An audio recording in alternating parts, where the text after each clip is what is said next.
bakal ngaruh banget ya kalau kita bisa ngontrol emosi kita untuk beli barang tuh, kayaknya mau nabung atau kita saving atau investasi tuh bakal sangat-sangat mudah banget sih ya. Mungkin kegagalan itu juga jadi sesuatu hal yang bisa bikin kita belajar ya. Nggak setiap kegagalan itu tuh konotasinya negatif lah.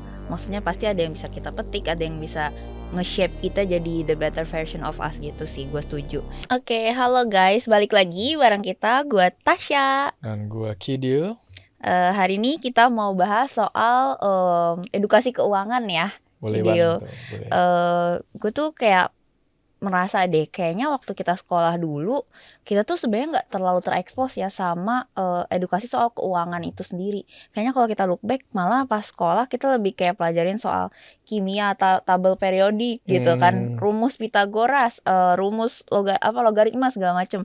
Tapi kita nggak pernah tuh dikasih tahu kayak gimana sih cara kita menghandle keuangan kita gitu, gimana caranya kita memanage resiko dalam kita mungkin berinvestasi atau kayak kita bahkan sesimpel kita belanja sesuatu gitu. Itu kayak kan setiap kita melakukan purchase itu pasti kan ada resikonya gitu. Nah itu tuh kayaknya kita tuh nggak pernah ya dapetin itu di sekolah kita dulu ya. Atau di sekolah lu dulu ada nggak tuh kayak subjek khusus keuangan gitu? Kalau gue sih khusus keuangan untuk let's say memanage keuangan gitu ya, nggak pernah ada sih. Dan itu juga kayaknya masalah buat gue sampai hari ini juga. Karena mungkin dari kecil juga nggak pernah diajarin gue rasa. Iya sih, kayaknya dulu mata pelajarannya ya seputar IPA, iya IPS, mungkin ekonomi ada tapi lah lebih ke malah pelajarin ekonomi secara global atau nasional, tapi teori iya gitu secara kali ya. teori gitu ya, bukan untuk life skill kita sendiri gitu ya.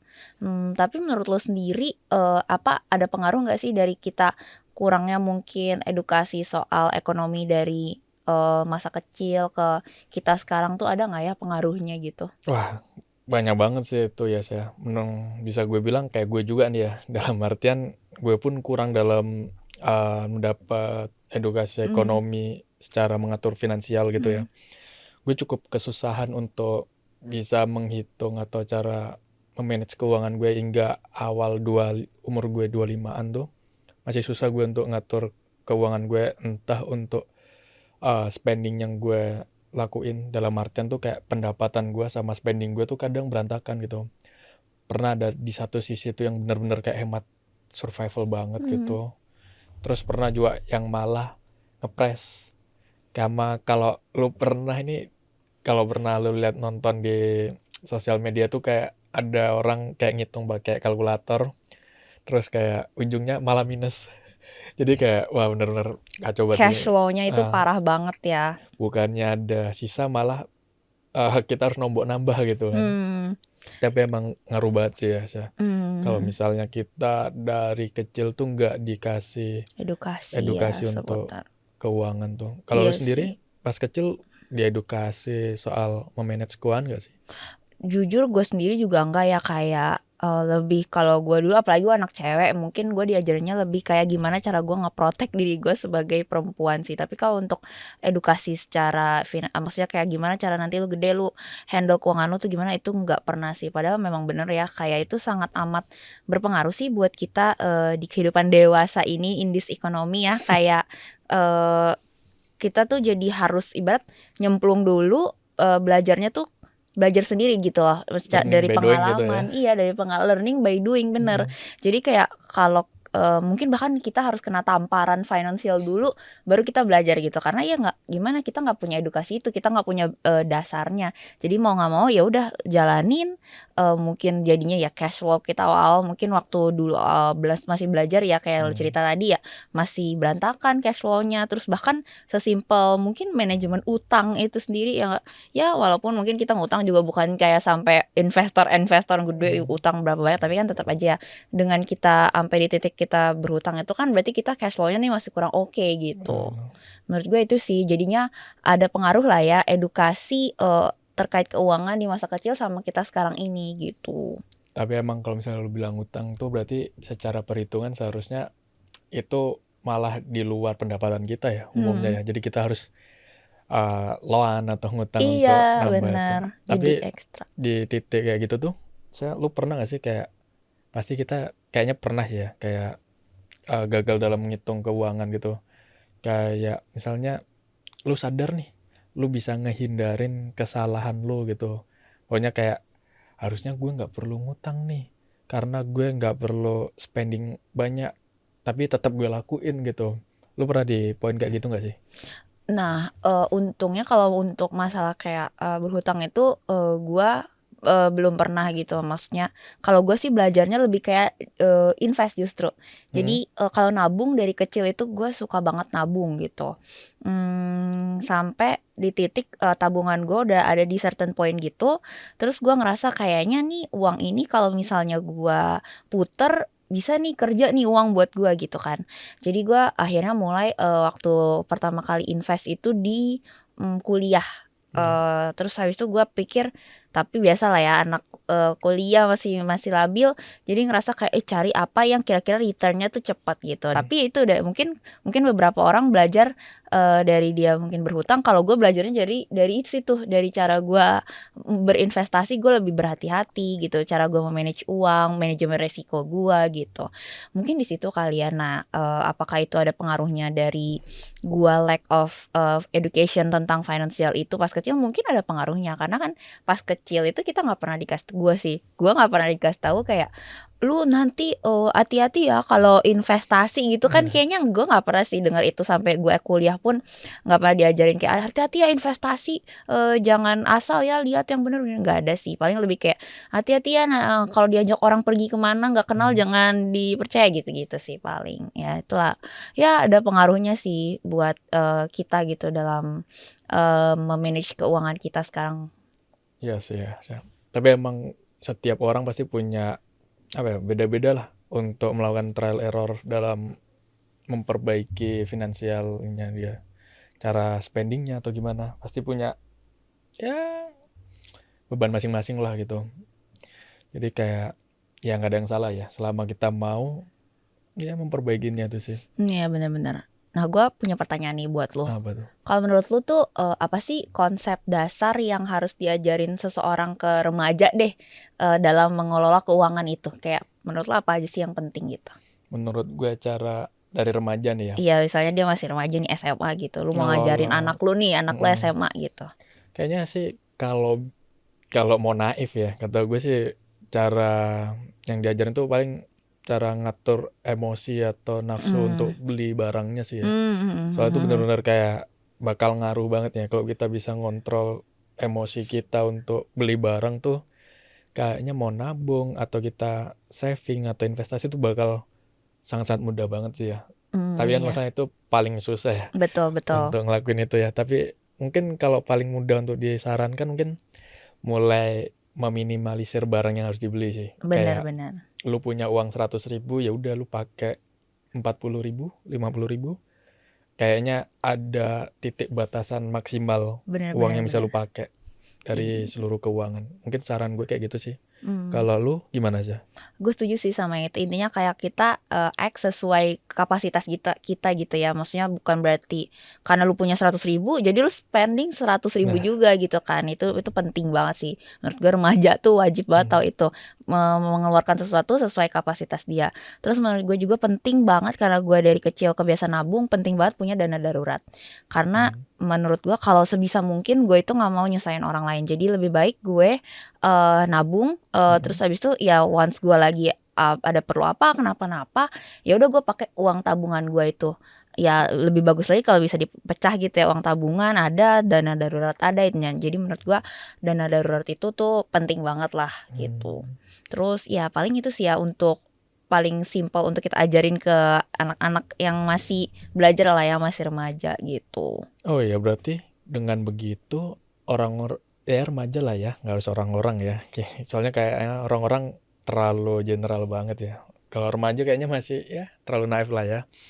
Jadi konsepnya itu kalau remaja bisa kalau misalnya kita bisa kembali jadi remaja nih ya, gue bakal pengen untuk belajar lebih bijaksana sih ya untuk melakukan pengeluaran, karena juga pendapatan remaja kan umumnya pasti dari orang tua Dari kan, bukan orang dari tua, kerja gitu. bener. Uang jajan. Nah, uang jajan benar-benar kayak harus bisa apa ya, milah-milih. Bener. Tapi, karena lu tadi bahas soal kalau bisa putar waktu gitu. Nah, apa sih kesalahan financial bodoh gitu yang pernah lu lakuin dulu gitu waktu lu masih mungkin masa-masa ABG, masih labil gitu? Ya bisa gue bilang seperti yang lo sindir atau sebutin sebelumnya tuh ya, gue gunain 100% uang gue sih. Dalam Oh, artian, pernah itu. let's say gue punya uang 100.000, yaudah gue pakai 100.000. Itu dalam bentuk skala kecil ya. Dan satu gue emang skala besar. Jadi kayak, ya setelah gue punya barangnya, 3-4 hari setelah itu kayak, buat apa sebenarnya nih barang gitu, gue nggak kepake gitu, cuma ngilangin ego gue doang gitu.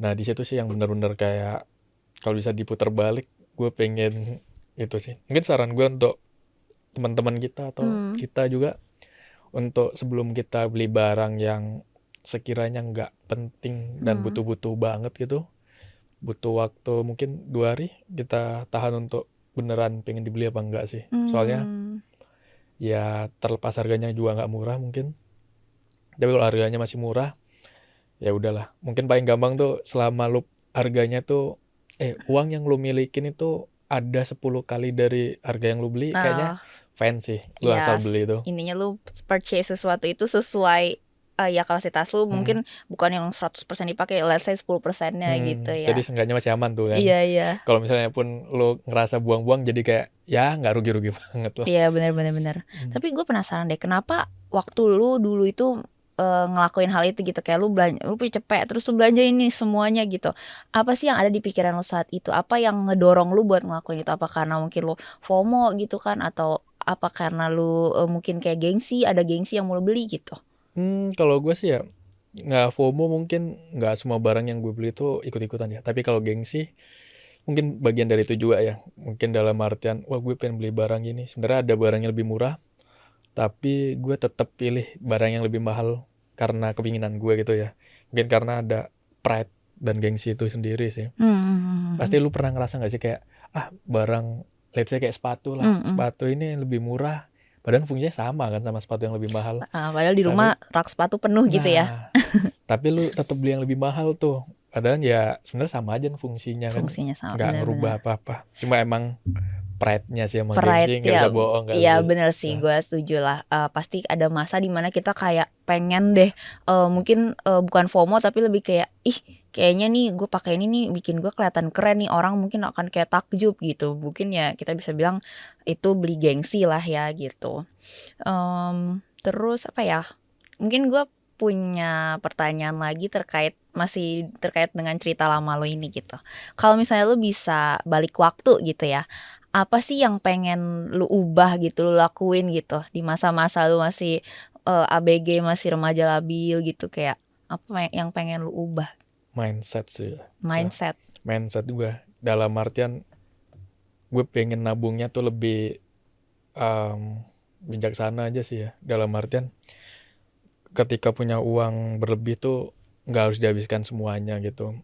Even mungkin di bulan pertama tuh, bulan 1 gue dapat uang 100.000, gue nabungnya tuh 50.000, 50-nya gue pakai. Di bulan kedua gue dapat 150, otomatis kan lebih 50% daripada sebelumnya kan.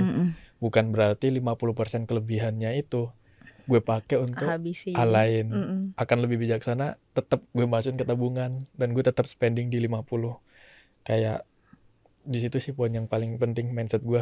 Kalau bisa gue putar waktu lagi ya. Ya benar sih, jadi ya lu punya saving lebih lah ya. Jadi nggak akan ada momen penyesalan juga sih ya. Kayak lu kan tadi bilang lu habis beli terus beberapa hari kemudian lu kayak ngeliat kenapa gue beli nih gitu ya. Ya gue setuju sih. Terus tapi emang karena lu bilang setuju dan karena lu bilang penyesalan, gue jadi kepikiran deh. Dalam artian tuh, kadang penyesalan tuh kadang datang ya emang karena kalau kita nggak ngelakuin itu, ya kita nggak bakal belajar gitu. Karena itu terjadi, jadinya kita belajar. Jadi kita bisa lebih bijaksana dalam mengelola keuangan. Mungkin kalau nggak ngelakuin kayak gitu, mungkin gue sekarang masih jadi kidiu pas SMA gitu ya. Iya, gue setuju sih. Jadi kayak mungkin kegagalan itu juga jadi sesuatu hal yang bisa bikin kita belajar ya. Nggak setiap kegagalan itu tuh konotasinya negatif lah. Maksudnya pasti ada yang bisa kita petik, ada yang bisa nge-shape kita jadi the better version of us gitu sih. Gue setuju. Jadi kayak yang lu bilang tadi, karena lu udah menghadapi mungkin salah satu masalah besar di zaman remaja lu, ya sekarang kan lu jadi tahu kayak lu ketika lu punya lihat dulu kan misalnya 100.000, mungkin sekarang lu punya 10 juta. Lu udah nggak mungkin ketika lu ada 10 juta ini, oh yaudah deh gue beli HP 9.800.000 gitu kan. Kayak pasti lu udah belajar, oh dulu gue pernah gini, oh berarti gue harus memanage keuangan gue lebih baik nih, gue nggak boleh kemakan ego gue gitu. Harganya 10 juta, gue belinya 12 juta ntar. Waduh, itu jadi ngutang ya kan. Tuh, jadi gitu. Nanti malah jadi pinjol. Nah, makin mumet tuh, nambah masalah baru lagi kan ya jadinya. Oh iya, saya juga tadi kan kalau misalnya dari gue nih, tadi kan itu. Kalau dari lu soal tadi yang sempat lu notice, sempat lu cerita tentang semasa lu kuliah nabung, akhirnya lu mencoba investasi, ternyata pengen returnnya cepet itu, akhirnya lu gagal tuh. Pernah gak sih ada momen kayak turning point-nya tuh, kayak kembali kayak wah gue tahu nih kalau ini yang gue lakuin ini salah gitu, dan lu sadar gitu, akhirnya lu pengen berubah gitu.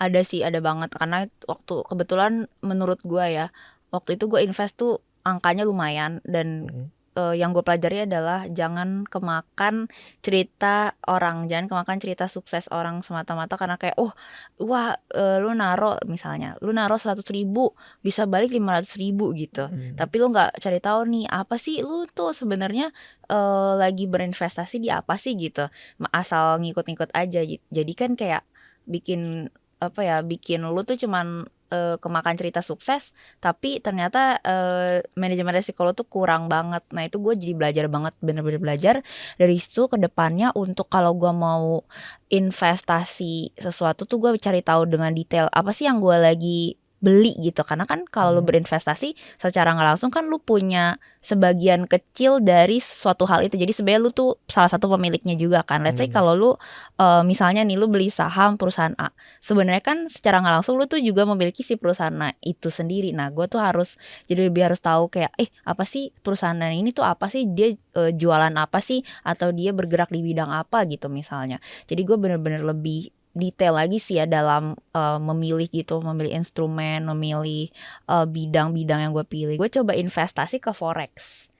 Nah kalau forex itu kan ada kayak margin call. Nah itu sempet tuh gue kena margin call.